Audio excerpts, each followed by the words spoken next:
That's Pandora. Her and her owner volunteer here when we have our events. Who's enjoying the walk more, you or her?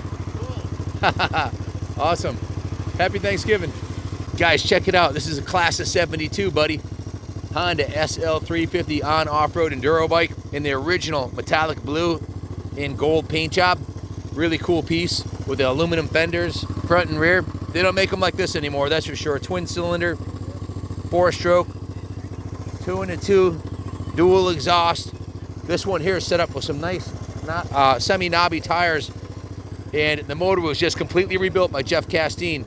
He's our one of our A+ mechanics here, also the owner of All Sport Cycle.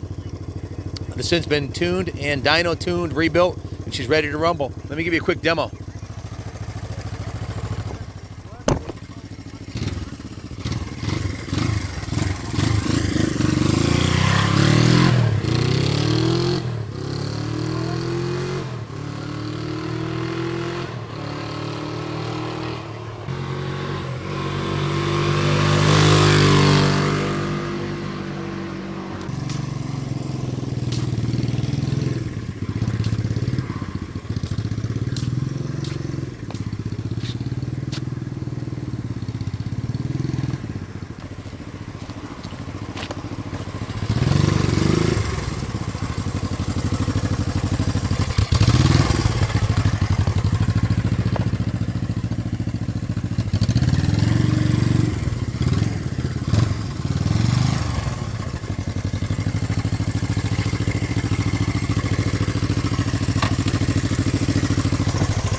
What a kick-ass piece. This thing purrs like a kitten.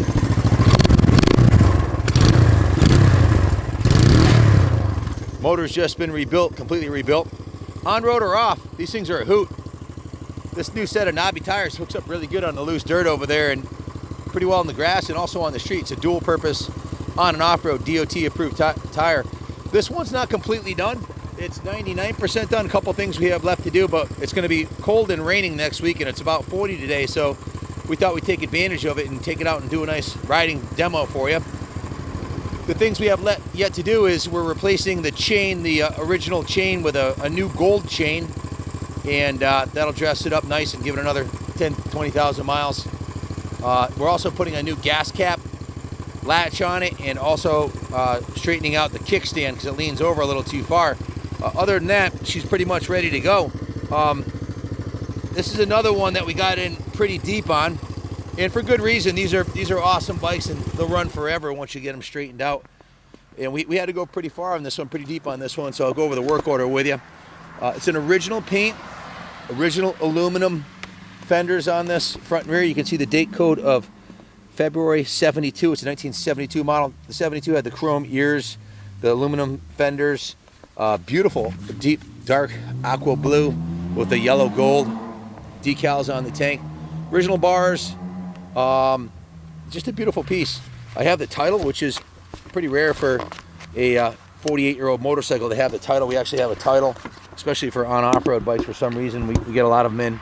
Connecticut's a non-title state, but it does add some value if you're shipping it out of the state. So it took me a second to get it organized here. In addition to the title, I've got 6 pages of work order parts lists and everything else that we did to the bike. So first thing we did when we got it back, cleaned up and everything, is we got it running, but it was smoking a bit. So we removed the engine to check out the top end, and it had a big bore kit in it, but it had worn out, so it was beyond being able to bore over. So we got a new standard cylinder and bored it 20 over and put new piston and rings in it. So actually it wasn't a, we got a used cylinder that could be bored out. It wasn't a brand new one. They don't make them anymore, obviously. Thing's 48 years old.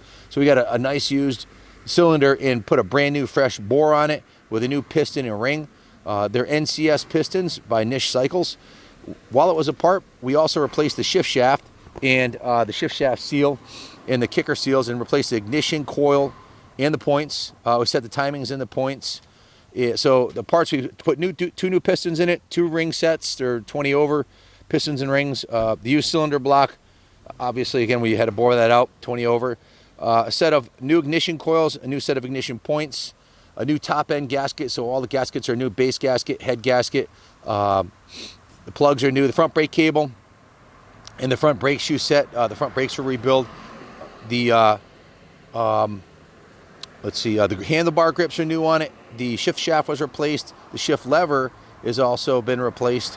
The clutch cover gasket was replaced. 2 new spark plugs, a new Yuasa battery, a new 14-tooth front sprocket, 2 quarts of oil, new fuel lines and fuel filters, and 2 NGK spark plug caps. So pretty lengthy list of parts there. 2 gallons of VP10 non-ethanol fuel. The gas tank was drained and cleaned, and the non-ethanol fuel was put in there. Tire pressure was set. It's got a set of new tires, front and rear. The new battery was charged before being installed, and the clutch was adjusted. That pretty much sums most of that up. It's got a new Honda mirror on it. Again, we're waiting for the gold chain. Those are on back order. We think that'll play nicely with the yellow gold on the tank. So the service department and the detail shop, it went in for a full steam clean and what we call rotisserie detail, steam clean top to bottom, power washed, hand washed. The engine side covers were both repainted. The frame was repainted. All the chrome was cleaned and polished. That's the good news. Is this is the best running 350 I've been on in a while because, well, it's got a brand new top end. The one I just got off of, the red one, I think that one had, I don't remember the miles on it, but that was original top end. It does make a difference, a brand new fresh top end with everything super tight and NOS brand new. It runs beautifully with the new points and everything, so, and the carbs rebuilt. So just a kick-ass piece, folks. Really like the look of the aluminum fenders. The original paint is not perfect. You can see it does have patina on it, but there's still a shine on it. And I prefer the original look. So this is a great rider, or if you want to take it to the next level and make it a museum quality piece for about $600, $700, you could have the gas tank and side covers professionally painted with new graphics put on there. You can see the engine side covers and the frame were touched up or repainted as necessary. The IRC Trails Grip GP21F front tire still has the nubs on it, as does the Trails GP22R rear tire. It's a nice beefy set of tires on there. Original exhaust is intact. The peg, kicker, and brake lever on this side are in good shape. The passenger pegs are also on there too, which is nice. The driver's peg on this one is missing the final nub on the end. You could pick up if you wanted. It's fine the way it is. If I didn't notice it, you point out, you wouldn't notice it. But in the sake of full disclosure, we had to draw a line in the sand somewhere. It's being sold as is, including the, it's got scratches and dings in the tank, and the seat cover is the original, 48-year-old seat cover. So, we put a new seat cover on the red one, and I think that cost us $50 for the seat cover. So you can buy a replacement seat cover for $50. Have an upholstery shop put it on, might cost you $100 altogether, or do it yourself. This is the original. We figured, hey, it's got the original seat cover and tank and paint job and fenders. Let's just leave the original patina all the same. So that's what we did. That's personal preference. Again, it will have the new gold chain and the gas cap lid. That's about it. And the kickstand is going to be straightened out. So kick-ass piece with a brand new motor. We just put a bundle into it, and she's ready for another 48 years. That's for sure. I'm sure it'll survive another 48 if you take care of it with minimal maintenance. The tack and speedo on this have a really cool design. It's got like a blue base plate. The glass is nice and crisp on it.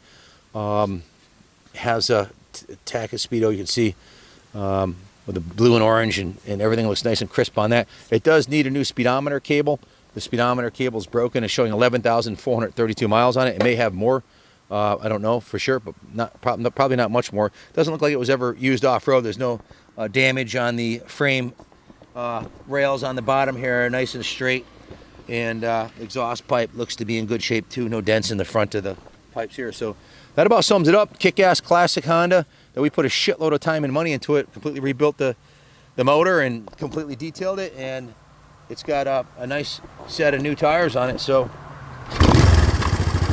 starts up first kick, runs great. It's got foam air filters on there, which breathe a little bit better than the standard airbox. So it's probably got a couple extra horsepower over stock the way it's set up. Good luck bidding on it. God bless America. The Junior, wrap it up. Anything you'd like to add? Guys, contact us with your zip code for a shipping quote. Otherwise, thanks for watching this far. Subscribe to the channel if you haven't already. Good luck bidding, guys. And God bless America. Did I do enough of a drive-by? Yeah. I did. Drive-by?